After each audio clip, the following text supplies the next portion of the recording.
आप सभी का स्वागत है आर सवाल मैथ सीरीज में।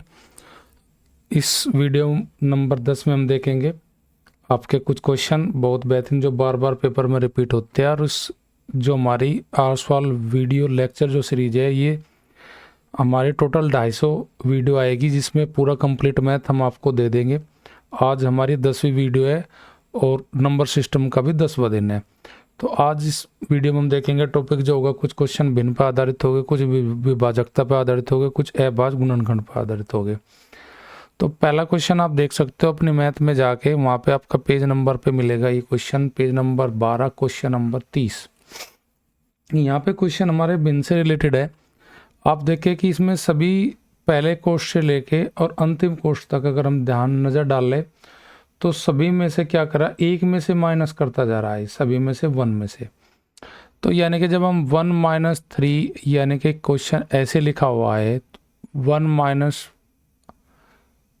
1/4 1 - 1/5 और डैश डैश डैश ऐसे करके 1 - 1/n लिखा हुआ है। इसका वैल्यू हमें निकालना है। तो यहाँ पे ऐसे क्वेश्चनों की पहचान क्या होती है कि जो संख्या में से पहले कोष्ठ से घटाता है लगातार उसी कोष्ठ में से हर एक वही सेम संख्या रखेगा जो घटाने में पहले कोष्ठ में यूज करी, वही दूसरे में, वही तीसरे में, वही लास्ट वाले में। तो हम इसे सोल्व करेंगे, 3 की गुना करेंगे 1 में, 3 में से 1 घटाएंगे 2, तो पहले कोष्ठ का मान आएगा सोल्व करने पर 2/3। अगले का आएगा 4 में से 1 घटाएंगे 3/4। अगले में आएगा हमारा 5 × 5, 5 में जाएगा 4/5। ऐसे हमारा आता चले जाएगा 5/6। अगले पर आ जाएगा 6/7, एज सो ऑन ऐसे होता जाएगा। n की गुणा करेंगे 1 में तो n - 1 लास्ट वाले कोष्ठ का मान हो जाएगा n - 1/n। तो देखिए आप 3 कैंसिल होगा, 4 कैंसिल होगा, 5 कैंसिल होगा, 6 कैंसिल, ऐसे 7 हो जाएगा।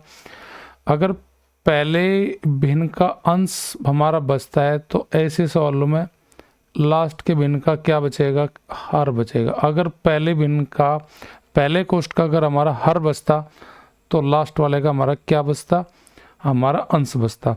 अगर पहले भिन्न से हर बचता है हमारा तो लास्ट वाले में हमारा क्या बचेगा, लास्ट भिन्न से हर बचेगा, क्योंकि जब हम ऐसे काटते जाएंगे तो n - 1 भी कैंसिल हो जाएगा। तो पहले भिन्न का तो हम लेंगे 2, यानी कि हमारे पास 2 बच जाएगा अंश के लिए, हर के लिए मेरे पास बच जाएगा n। तो मेरे इस क्वेश्चन का जो आंसर हो जाएगा वो 2/n हो जाएगा। 2/n कौन सी ऑप्शन में है, मेरे ऑप्शन बी में। ऐसे क्वेश्चन को हम जब दशमलव भिन्न पढ़ेगा अगला चैप्टर, उसमें भी प्रैक्टिस के लिए बहुत सारे क्वेश्चन है जो भिन्न पर आधारित है, वहाँ पे इन क्वेश्चन को भी हम डिटेल से डिस्कस करेंगे। नेक्स्ट क्वेश्चन भी ऐसा ही है, देख लीजिए आपका 2 में से घटा रहा है सभी कोष्ठ में, अगर 2 से स्टार्टिंग है तो एंड तक 2 से ही घटाता जाएगा, यानी कि 2 - 1/3। अगला हो जाएगा 2 - 3/5। अगला हो जाएगा हमारे पास 2 - 5/7 और अगला हो जाएगा लास्ट कोष्ठ में मेरा 2 - 997/999। अब ये भी क्वेश्चन सेम इसी तरीके से सोल्व करेंगे। हम सोल्व करेंगे 3 दूनी 6, 6 में से एक जाएगा 5, 5/3। अगले कोष्ठ का मान 5 दूनी 10, 10 में से 3 घटाएंगे 7/5। अगले कोष्ठ का मान 7 दूनी 14 में से 5 घटाएंगे, ये हो जाएगा हमारे पास क्या हो जाएगा 9/7। और लास्ट वाले कोष्ठ में यानी कि 999 का डबल हो जाएगा 1998। 1998 तक घटाएंगे 997। 997 हमारा बचेगा यहाँ पे 1001/999 के लास्ट वाले कोष्ठ से हमारा आएगा 1001/999। अब देख लीजिए आप 5 से 5 कट गया, 7 से 7 कट गया, ऐसे 9 से 9 कट जाएगा। अगर पहले कोष्ठ से हमारा हर बचता है तो लास्ट के कोष्ठ से जाहिर सी बात है हमारा अंश बचेगा। अगर पहले हमने देखा पहले सवाल में पहले कोष्ठ से हमारा बचा था अंश, तो लास्ट वाला बचा हमारा हर, यानी कि अगर पहले कोष्ठ से अंश बचता है हमारा तो लास्ट वाले से हमारा हर बचेगा, ये इसका रूल होता है। और अगर पहले वाले कोष्ठ से हमारा हर बच रहा है तो लास्ट वाले से हमारा जाहिर है कि अंश बचेगा, अंश बचेगा। ये दो उस प्रकार के हमारा होता है। इसमें अगर पहले कोष से अंश बच रहा है तो लास्ट वाले कोष से हमारा हर बचेगा। अगर पहले वाले कोष से हर बच रहा है तो लास्ट वाले से अंश बचेगा। अब जैसे यहाँ पे हमारे पास पहले वाले कोष से हर बच रहा है तो हर के लिए हमारे पास हो जाएगा 3 और अंश के लिए हो जाएगा हमारा लास्ट वाला जो कोष्ट है उसका अंश, यानी कि 1001 अंश के लिए रखेंगे, हर के लिए रखेंगे हम पहले कोष्ट में। अगर पहले कोष्ट का हर बचा है तो आंख मीच के हम लास्ट वाले कोष्ट का अंश ले लेंगे। तो हमारा आंसर हो जाएगा 1001/3। 1001/3 मेरी कौन सी ऑप्शन में है? तीसरी ऑप्शन में। तो मेरा राइट ऑप्शन हो जाएगा सी। अगला क्वेश्चन हमारा पूछा है कौन सी संख्या पूर्ण वर्ग नहीं है? पूर्ण वर्ग नहीं है। तो इसके लिए जो पूर्ण वर्ग होती है संख्या, पूर्ण वर्ग नहीं होती हुई संख्याएं, उनका एक रूल है, पूर्ण वर्ग नहीं होगी जिनके बाद में नहीं होगी जिनका इकाई का अंक यानी कि यूनिट प्लेस, इकाई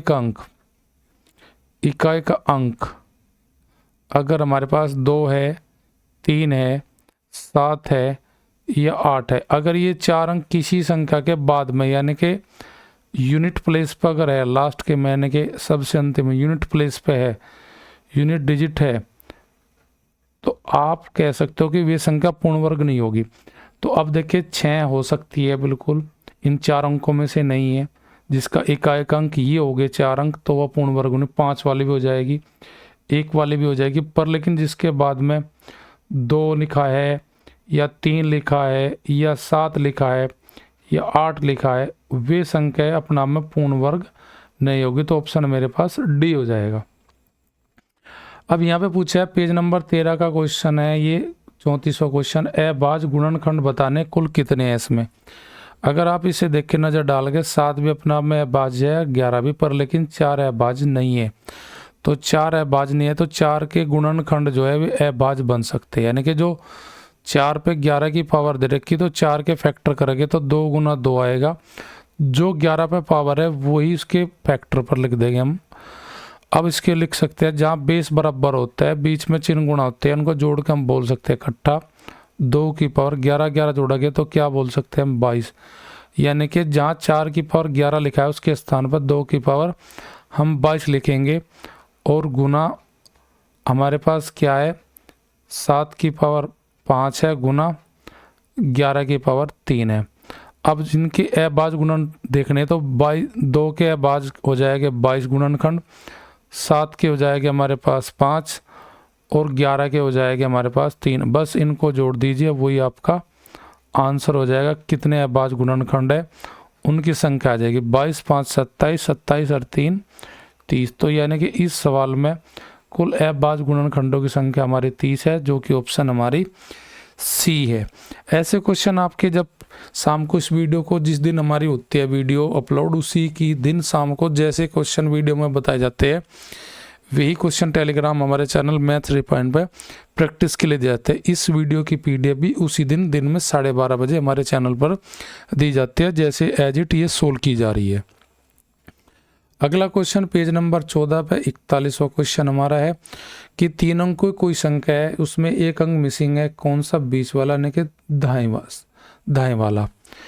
अब उसमें जोड़ेंगे हम कितना? 984 जोड़ेंगे। जोड़ने के बाद 4 अंकों की संख्या लेंगे हम 13y7, जो किससे भगता है 11 से। इसने पूछा तब x और y का मान बताना, हमें क्या होगा? देख लीजिए, अब 4x 3 में जोड़ेंगे 984। 984 जोड़ने के बाद हमें संख्या मिलेगी 13y7, जो किससे डिवाइडेबल है जी? 11 से।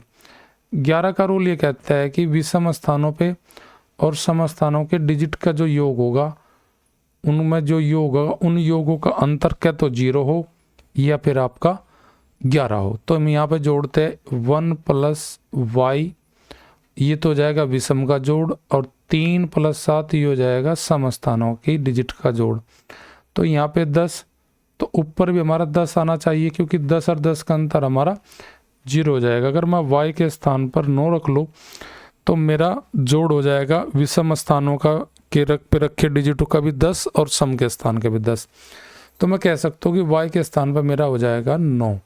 अगर मैं 9 यहाँ रख लूँ, 1397 अगर देखो 11 से कटता है कि नहीं कटता, तो एक बार डिवाइड करूँगा तो मैं कह सकता हूँ हाँ जी मेरा 22, 11 दूनी 22, यहाँ पे 7, तो 11 सते 77, यानी कि y के स्थान पर मैं पता लग गया कि y का मान मेरा हो जाएगा 9। अब मैं अगर 1397 किन दो संख्या का जोड़ है, ऊपरली दोनों का जोड़ है, अगर उनमें से या निचले वाली घटा दूँ तो ऑटोमेटिकली ऊपरली का मान मेरे पास आ जाएगा, क्योंकि 1397 जो जोड़ है वो दो संख्या का, उनमें से जो एक संख्या पूरी दिखाई दे रही मुझे 984, अगर वो घटा लो तो ऊपरले वाली संख्या का मान अपने आप मुझे मिल जाएगा। तो मैं 1397 में से 984 घटा के ऊपरले वाली संख्या का मान निकालूंगा। 7 में से 4 जाएगा 3 बचेगा, 9 में से 8 जाएगा 1 बचेगा, यहाँ 3 है हासिल लिया 13, 13 में से 9 जाके 4 बच जाएगा। तो मुझे ये भी पता लग जाएगा जो बीच में यहाँ पे x रखा है उसका मान क्या हो जाएगा। तो x के लिए मान हमारा हो जाएगा 1, यानी कि x का मान मेरे पास 1 हो जाएगा, y का मान मेरे पास हो जाएगा।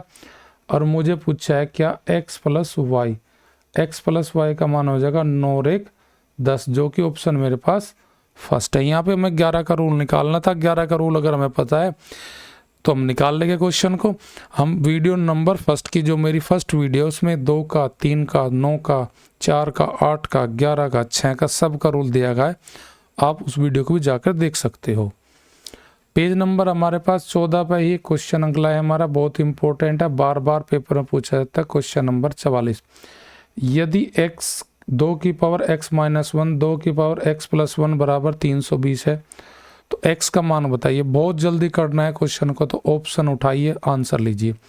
अगर मैं 4 का मान यहाँ रख दूँ, x का मान 4, तो ये 4 में से घट के 2 की पावर 3 प्लस 4 1 5 2 की पावर 5, अगर मैं ना जोड़ूँ 2 का पावर 3 8 और 2 की पावर 5 का मतलब 32, उनका जोड़ आएगा 40 पर, लेकिन जोड़ आना चाहिए मेरा 320, पहली ऑप्शन नहीं होगी।